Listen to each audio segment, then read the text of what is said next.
मैं जो बात आपसे कर रहा हूँ कि जो इसका इलाज, आपका तो असल मसला तो आप उसके लिए फिर रहे हैं ना।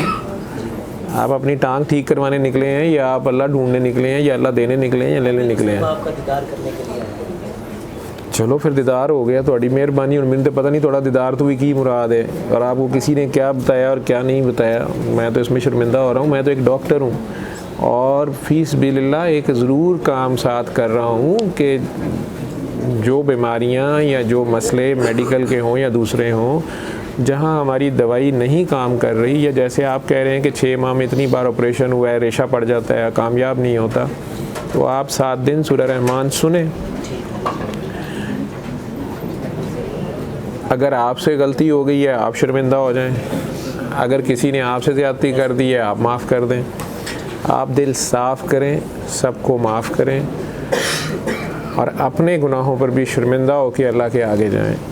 और अगर आपने किसी का, बंदे का दिल दुखा दिया है, किसी से ज़्यादती हो गई है, चाहे अल्लाह के नाम पे हो गई है या अपने नाम पे ही हो गई है, उस पर भी शर्मिंदा हो के अपनी कोई नेकी जो है अल्लाह को कहें कि या अल्लाह, जिससे मेरे से ज़्यादती हो गई है, इसका अजर उसको दे दे, इसका सवाब उसको दे दे। ठीक है? या तो आप बहुत नेक हैं, अल्लाह के ख़ास बंदे हैं, तो आप पे आजमाइश है, आजमाइश तो अपने वक्त पे जाएगी। ठीक है? अगर मेरी तरह कोई गुनाहगार है और आपसे ज़्यादती हो गई है, या अल्लाह की हद टूट गई है, या बंदों से ज़्यादती हो गई है, उसका तरीक़ाकार और है। उसमें आप अगर अल्लाह की हद कोई तोड़ी है, तो उसमें अल्लाह से शर्मिंदा हो जाएं। शर्मिंदा होते ही तौबा हो जाती है। वो रहमान है, उसी वक्त फ़ज़ल करता है। लेकिन जब तक बंदा शर्मिंदा भी ना हो, आई एम सॉरी भी ना करे, ठीक है, तो फिर जान नहीं छूटती। अगर अल्लाह की तो कोई हद नहीं तोड़ी, लेकिन किसी बंदे से ज़्यादती हो गई है, या बंदे ने तो ज़्यादती की थी, उसने थप्पड़ मारा, आपने गोली मार दी, तो आप अदल करते करते जुल्म कर गए। तो अगर या आप सरीहन ही जुल्म कर गए, किसी यतीम का हक़ खा गए, या किसी मस्कीन को दिल दुखा दिया, या किसी मुसाफिर को धक्का दे दिया, या किसी का मजाक उड़ा दिया, किसी का दिल दुखा दिया, किसी की आह की पकड़ में आ गए हैं, तो उस सूरत में भी तो वो अल्लाह तो माफ़ नहीं करेगा आपको। अल्लाह तो माफ़ करना भी चाहेगा तो नहीं कर सकता, इसलिए कि वो जब तक वो बंदा नहीं जान छोड़ेगा आपकी, वो जब तक वो आपको उस बंदे की तरफ से आपको ये फ़ाइल नहीं क्लियर होगी, अल्लाह या दुनिया की कोई अदालत भी नहीं छोड़ती। वो तो मुद्दई छोड़ेगा तो जान छूटेगी। ठीक है ना? वो तो अब आपने गिरेबान पकड़ना अपना, बेहतरीन दुआ अपना गिरेबान पकड़ लेना ना, दूसरों का पकड़ना तो बड़ा आसान है। तो मैं तो इतनी सी बात ही करता हूँ। ठीक? तो फिर भी आ जाके रहमान की बात करता हूँ। रहमान अल्लाह की वो सिफ़त है जिसमें जो ज़ालिम को भी माफ़ कर रही है। ठीक है ना? एक ख़ास वक़्त तक वो काफिर को भी बच्चे दे रहा है, औलाद दे रहा है, शोहरत दे रहा है, इज़्ज़त दे रहा है, ज़ालिम की भी रस्सी दराज कर रहा है। ठीक है? फ़िरौन ने 50 साल में पता नहीं कितने बच्चे ज़िबा किए हैं, किसे माँ दी हाँ नहीं लगी उन्होंने। ठीक है? वो उसकी रस्सी दराज करता रहा है, और हत्ता कि मूसा अलैहिस्सलाम जो कि ख़ुद उसकी वजह से दरबदर हुए हुए हैं, माँ की गोद में नहीं रहे, दरिया में फेंके गए, उसके घर में पले, कोयले मुंह में रखे, उसके बाद भी वहाँ से, उसके घर से भी, महल से भी निकाले गए। अब अल्लाह उन्हें ही कह रहा है कि मूसा उसको बचा, मूसा उसको बचा, वो जिस रास्ते पे जा रहा है उस रास्ते से रोक उसको, और उससे प्यार से बात करना, मूसा उससे इल्तफ़ात से बात करना। कितना प्यार है उस रब को अपनी मखलूक से। तो अगर वो फ़िरौन से भी इतना प्यार करी जा रहा है, उसे बचाना चाह रहा है, उसके लिए इतना फ़िक्रमंद है, तो हम कौन होते हैं जुल्म और ज़्यादती करने वाले? तो अगर आप माफ़ कर देंगे तो अल्लाह भी करम करेगा, जहाँ से आपका नहीं बन रहा काम वो भी बना देगा।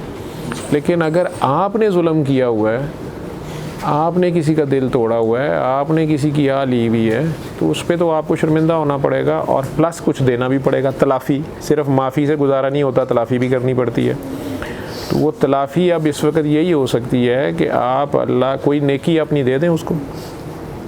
अगर मेरी तरह आज तक कोई नेकियां ही नहीं है बैंक में, मेरा तो अकाउंट खाली होता है हर वक्त, तो आप अपनी नेकी जो है वो कोई नई कमा लें, किसी भूखे को खाना खिलाएं, किसी गरीब की मदद करें, किसी यतीम के सर पे प्यार से हाथ ही रख दें, तो किसी की दुआ ले लें, किसी पौधे को पानी दे दें, सूखते पौधे को, कीड़ियां को बिस्किट पा दिओ, या परिंदियां नूं या किसी सूई कुत्ती नूं दुध ही पिया दिओ जिहड़ी मरदी पई है भुख ना। तो कोई नेकी कमाएं और उसका सवाब आगे दे दे। अल्लाह को कहें कि इसका सवाब मेरे उन लोगों को दे दे जिनके मैं दिल दुखा बैठा हूँ। जे किसी दिन मैं ज़्यादती करती है, या अल्लाह मेरी नेकियां दा सवाब उन्होंने दे दे। ठीक है, तो अल्लाह उनके दिल नरम कर देंगे। वो उत्थे बैठे किते तेनू दुआ दे देंगे कि नहीं साड़ी भी ज़्यादती सी, चलो मिट्टी पाओ, अल्लाह भला करे सो। ठीक है, बस वो दुआ निकल गई। दुआ लेनी पड़ती है ना, जिस तरह दुआ लेनी पड़ती है इस तरह दुआ भी लेनी पड़ती है। ठीक है, तो वो कोई ऐसा अमल अपनाओ कि अगले की दुआ निकल जाए आपके लिए।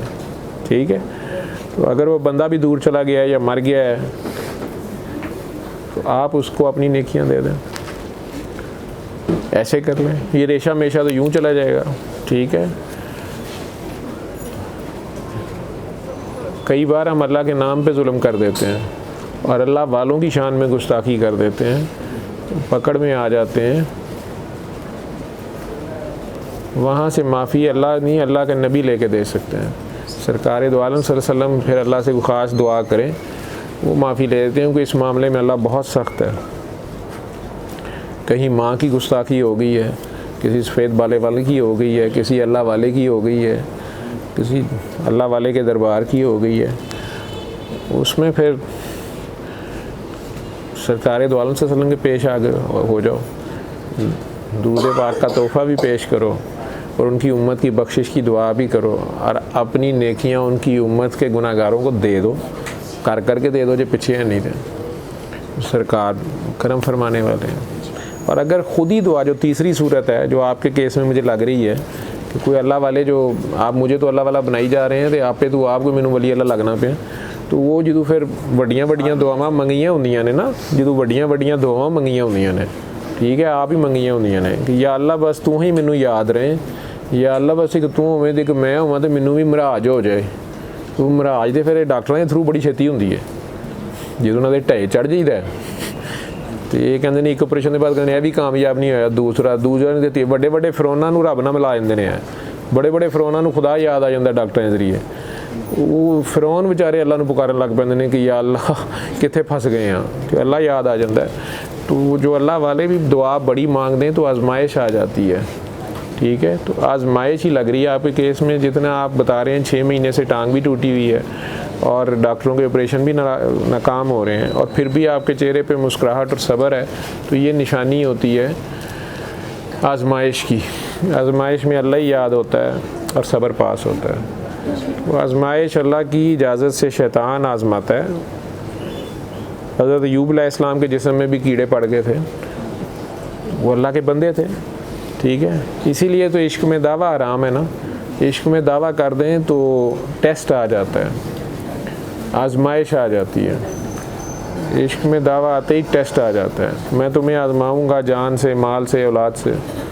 ठीक है, खौफ से, भूख के खौफ से, जान के खौफ से, वो भी आ जाता है। तो ये जान की आजमाइश है, इसमें अब खामोशी से अल्लाह मियाँ नू सुभान अल्लाह कह के गुजारा करना है, इंजॉय करना है, इंजॉय करना है। कही सुभान अल्लाह, सुभान तेरी कुदरत, मेरे तो भी ज़्यादा पैड़े हालत च हो सकता है, तेरी मेहरबानी है।